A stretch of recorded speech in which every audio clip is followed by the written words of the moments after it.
Hello everyone. वैसे student जो खासकर सीयूईटी का एंट्रेंस एग्जाम देने वाले हैं, चाहे वो किसी भी यूनिवर्सिटी में एडमिशन लेना चाहते हो, इंपॉर्टेंट ये है कि अगर उनका डोमेन सब्जेक्ट में हिस्ट्री है तो उस हिस्ट्री का सिलेबस क्या होगा, या हिस्ट्री से अगर एंट्रेंस एग्जाम देना चाहते हैं तो हिस्ट्री का सिलेबस क्या होगा, इसके बारे में इस वीडियो में हम बात करेंगे।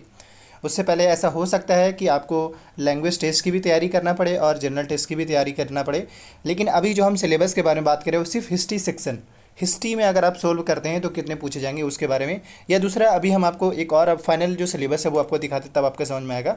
तो अभी जो है सिंपली सबसे पहले जो एनटीए का जो नोटिफिकेशन आया था, ये रहा आपका ऑफिशियल नोटिफिकेशन। इसमें अगर आप अच्छे से पढ़ेंगे तो आपको ये समझ में आएगा। यहाँ पे डोमेन सब्जेक्ट में देख सकते हैं, ये कहा जा रहा है कि जो भी स्टूडेंट्स डोमेन सब्जेक्ट चूज़ करेंगे उनके सिलेबस कहाँ से रहेंगे। कह रहे MCQ based on NCERT class 12 syllabus only, यानी कि क्लास 12 के जो सिलेबस हैं उनसे पूछे जाएंगे, या क्लास 12 का जो बुक है उनसे पूछे जाएंगे। No question will be ask from 11th। ये फाइनली यूजीसी ने कहा भी है। तो सवाल होगा कि ये 12th का सिलेबस क्या है, कैसे पता चलेगा। तो मैं आपको वही सिलेबस दिखाने जा रहा हूँ। ये रहा क्लास 12 का सिलेबस। सबसे पहले आपको समझना होगा 12th में हिस्ट्री 3 सब्जेक्ट है, मतलब 3 पेपर है, यूँ समझे। हिस्ट्री में 3 बुक है, थीम 1, थीम 2, थीम 3 के नाम से है। थीम 1 में आपको एंसेंट हिस्ट्री के बारे में पढ़ना होता है, थीम 2 में मॉडर्न हिस्ट्री के बारे में, और थीम 3 में जो है वर्ल्ड हिस्ट्री के बारे में, जो कि मैं इंग्लिश में बता रहा हूँ, इसके हिंदी का मीनिंग अलग होंगे। जो कि आपको अगर देखा जाए तो 12th का कंप्लीट एंशिएंट मेडिवल और मॉडर्न पढ़ना पड़ेगा अगर आप हिस्ट्री से लेना चाहते हैं, हिस्ट्री में देना चाहते हैं। अगर यहाँ पे बात करें तो जामिया ने क्लियर किया है, जामिया ने कहा है कि जिस स्टूडेंट्स को हिस्ट्री लेना है तो उनको सिर्फ मतलब हिस्ट्री में एडमिशन लेना है बी हिस्ट्री में, तो उनको एटलीस्ट हिस्ट्री से पढ़ना होगा। बाकी अभी लैंग्वेज और जनरल टेस्ट पे फाइनल अप्रूवल नहीं आया है। उस पर मैं जल्द ही उस पर कन्फर्म कोशिश करूँगा कि जल्दी से वहाँ से बात करके या ऑफिशियल से बात करके कन्फर्म किया जाए कि क्या जामिया में वो 3 होंगे या सिर्फ 1 होंगे। तो बस समझना यहाँ पे ये कि आखिर अगर आप हिस्ट्री लेना चाहते हैं तो हिस्ट्री का सिलेबस क्या होगा, या किसी भी कोर्स में मान लीजिए किसी भी यूनिवर्सिटी में आप लेना चाहते हैं तो उसके हिस्ट्री के सिलेबस क्या होंगे उसके बारे में। तो उसके सिलेबस जो होंगे वो कुछ इस तरीके से होंगे। ये सारे चैप्टर्स आपको पढ़ने पड़ेंगे। जैसे कि ये जो है थीम 1 का है, यानी जो फर्स्ट बुक है 12th का, उसमें है ब्रिक्स बेट्स एंड बोन्स है। सेकंड चैप्टर हो गया थर्ड। टोटल जो है अगर आप 12th में चैप्टर काउंट करेंगे तो टोटल 15 चैप्टर है, और ये 15 चैप्टर आप अगर एसेस करने की कोशिश करेंगे तो आपको सिंपली एनसीईआरटी बुक परचेज कर लेना है। एनसीईआरटी बुक में डिटेल में है, मतलब ये सारे चैप्टर्स एनसीईआरटी का ही है और एनसीईआरटी से ही पूछे भी जाएंगे। तो आपको ये फाइनल पता चल पाया यहाँ पे कि अगर सपोज करो मुझे अगर हिस्ट्री देना है और अगर मुझे डोमेन सब्जेक्ट हिस्ट्री वहाँ का है तो हिस्ट्री में मुझे 12th हिस्ट्री पढ़ना होगा।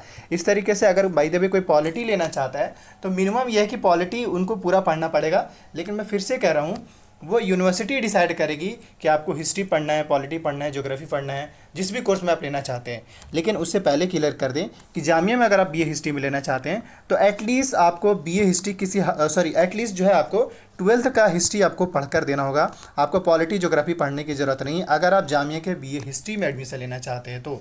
लेकिन ऐसा हो सकता है कि किसी और यूनिवर्सिटी में जाए तो हो सकता है आपसे कि कहेगा कि भाई अगर आप हिस्ट्री में लेना चाहते हैं तो आपका हम हिस्ट्री तो आपसे देखेंगे ही, हिस्ट्री भी देखेंगे, ज्योग्राफी भी देखेंगे, पॉलिटी भी देखेंगे। तो ये आपको कैसे पता चलेगा, जब उसके नोटिफिकेशन ऑफिशियल नोटिफिकेशन देखेंगे तब आपको पता चलेगा। लेकिन जामिया ने क्लियर किया इस बात पे। तो ये तो पता है कि भाई सिलेबस क्या हो गया। अब कहेंगे सर ये कहाँ से मैं एक्सेस करूँ। बड़ा सिंपल, जाइए किसी बुक स्टोर से, नियर बुक स्टोर से, थीम 1, थीम 2, थीम 3 के नाम से बुक होंगे। आप 12th का हिस्ट्री बोलिएगा सर, सिर्फ बोलिएगा सिर्फ 12th का हिस्ट्री मुझे चाहिए, 11th का नहीं चाहिए। 3 बुक उसके होंगे, वो परचेज़ कर लीजिए। उसको अच्छे से दबा के पढ़िए एकदम से जितना बेस्ट होके, क्योंकि उससे जो आपके क्वेश्चन पूछेंगे टोटल 40 एमसीक्यू रहेंगे। क्वेश्चन ऐसे एक्चुअली में रहेगा आपका 55, सोल्व करना रहेगा 40 क्वेश्चन। तो जितना ही ज़्यादा आपके मार्क्स आएंगे उतने ही ज़्यादा बेटर होंगे, अच्छे कॉलेजेस मिलेंगे अगर आप एडमिशन लेना चाहते हैं तो। बाकी ये है कि जैसे ही अगर मान लीजिए आपका लैंग्वेज टेस्ट होता है तो लैंग्वेज टेस्ट में याद रखिएगा एक कंप्रीहेंशन मिनिमम रहेंगे ही रहेंगे। इसके अलावा आपका ग्रामर सेक्शन चेक किया जाएगा। ग्रामर सेक्शन में आपको antonym, synonym, word substitution, vocab check किया जाएगा। इसके अलावा ये आर्टिकल्स हो गया, प्रीपोजिशंस हो गया, टेंस हो गया, नरेशन हो गया, वॉइस हो गया, ये एटलीस्ट ये सारी चीज़ें चेक करी जाएगी। ये आपके लैंग्वेज टेस्ट में क्वेश्चन पूछे जाएंगे। अगर आप इंग्लिश से देना चाहते हैं, हिंदी में भी देना चाहते हो तो सेम हिंदी का ग्रामर सेक्शन रहेगा। इस तरीके से अब अगर जनरल टेस्ट की तैयारी की बात करें तो जनरल टेस्ट में क्या होगा कि आपके मैथ्स पूछे जाएंगे, रीजनिंग पूछे जाएंगे। रीजनिंग में वो दोनों रहेगा, क्वांटिटेटिव एप्टीट्यूड वो सभी रहेंगे। इसके अलावा करंट अफेयर इसमें ऐड होंगे और जीके भी ऐड होंगे। जीके जनरल नॉलेज जो जैसे करंट में इंपॉर्टेंट जो भी होता है उससे रिलेटेड रहेंगे। तो ये सारे आपके जनरल से। बाकी है कि मैं आपको रिमाइंड कर दूँ इंग्लिश पे कौन कौन से मिनिमम टॉपिक है जो पूछे जाते हैं, उसी हिसाब से आपके वीडियोज आ जाएंगी कि इंग्लिश में, क्योंकि मैं रिमाइंड कर दूं, देखिए आप किसी भी यूनिवर्सिटी के देना चाहते हैं, लेकिन अगर आप इंग्लिश वो पूछ रहा है, इसका मतलब है कि इंग्लिश सभी इस यूनिवर्सिटी स्टूडेंट्स के या सभी स्टूडेंट्स के लिए एक ही सिलेबस रहेगा, चाहे वो हिस्ट्री के लिए दे रहे हो या ज्योग्राफी के लिए, इंग्लिश का सिलेबस सभी के लिए कॉमन रहेगा। लेकिन अगर मान लीजिए कोई हिस्ट्री के लिए देना चाहते हो और किसी भी यूनिवर्सिटी में देना चाहते हो, तो जो हिस्ट्री का सिलेबस रहेगा वो सभी के लिए कॉमन रहेगा। ऐसा नहीं कि जामिया के लिए अलग हिस्ट्री का सिलेबस रहेगा, आपके डीयू के लिए अलग रहेंगे, बीएचयू के अलग रहेंगे, ऐसा नहीं, सिलेबस सबका सेम रहेगा।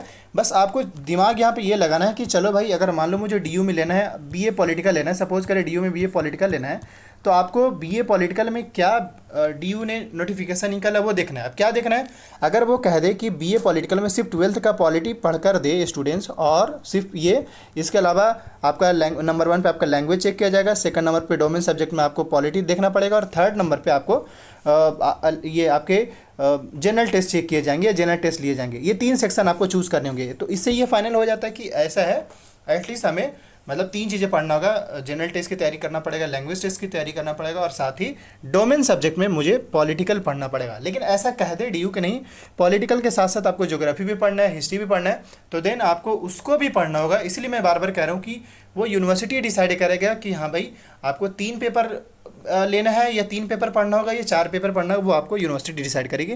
बट ये याद रखिए, मिनिमम ऐसा होगा, मैं बता दूं, मैं मिनिमम ऐसा होगा कि मान लिया अगर पॉलिटिकल के लिए लेना चाहते हैं, बीए पॉलिटिकल से लेना चाहते हैं, तो आपको 12th का पॉलिटी मिनिमम एटलीस्ट गारंटेड ये पढ़ना ही पड़ेगा। मान लीजिए अगर आप ज्योग्राफी लेना चाहते हैं, तो 12th का जो ज्योग्राफी है वो एटलीस्ट आपको पढ़ना ही पड़ेगा, क्योंकि सीयूईटी का जो ऑफिशियल वेबसाइट पे जो सिलेबस बताया गया, वो यही कहा गया कि 12th से पूछे जाएंगे, और 12th के ही सिलेबस रहेंगे ये डोमेन सब्जेक्ट में, तो उससे ये फाइनल हो जाता है। बाकी यह है कि स्टिल अगर कोई क्वेरी होता है कमेंट करिएगा, उस पर वीडियो आ जाएगी, और अपडेटेड रहिए। बाकी मैंने आपको सिलेबस बता दिया, यही आपके सिलेबस रहेंगे, सिलेबस में कोई चेंज नहीं होगा।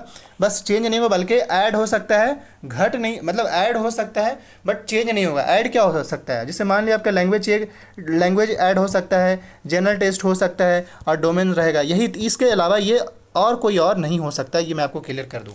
तो इसी हिसाब से आपको तैयारी करना है। बाद बाकी लैंग्वेज टेस्ट में कौन कौन से टॉपिक होंगे, जनरल टेस्ट में कौन कौन से टॉपिक, उस पर वीडियो आ जाएगी। अपडेटेड रहिए, थैंक यू। जो मैं आपको हिस्ट्री के सिलेबस दिखाना चाह रहा था या बुक दिखाना चाह रहा था, वो कुछ इस तरीके से होंगे। आप अगर किसी बुक स्टोर पे जाएंगे तो वहाँ पे आपको इस तरीके से, जो 12th में पहला जो बुक है पार्ट 1, वो कुछ इस तरीके से दिखेगा। इंडियन हिस्ट्री आपको थीम 1 के नाम से ये रहा, theme in Indian history part 1 रहेंगे। दूसरी बुक है ये, एंड थर्ड बुक ये। तीनों बुक आपको परचेज़ करना पड़ेगा अगर आप बीए हिस्ट्री से किसी भी यूनिवर्सिटी में एडमिशन लेना चाहते हैं, तो ये 3 बुक एटलीस्ट आपको परचेज़ करना पड़ेगा। बाकी जो मैंने इंपॉर्टेंट वीडियो मैंने बता रखा है, बस ये 3 बुक एटलीस्ट खरीदना पड़ेगा। इसके अलावा जनरल टेस्ट और वो लैंग्वेज का तो वैसे भी तैयारी करना पड़ेगा, लेकिन ये बुक आपको ध्यान रखना है, यही बुक आपको परचेस करना है, जो कि इसी में ही वो टॉपिक वाइज वो हर चैप्टर मेंशन है, और इसी से ही क्वेश्चन पूछे जाएंगे।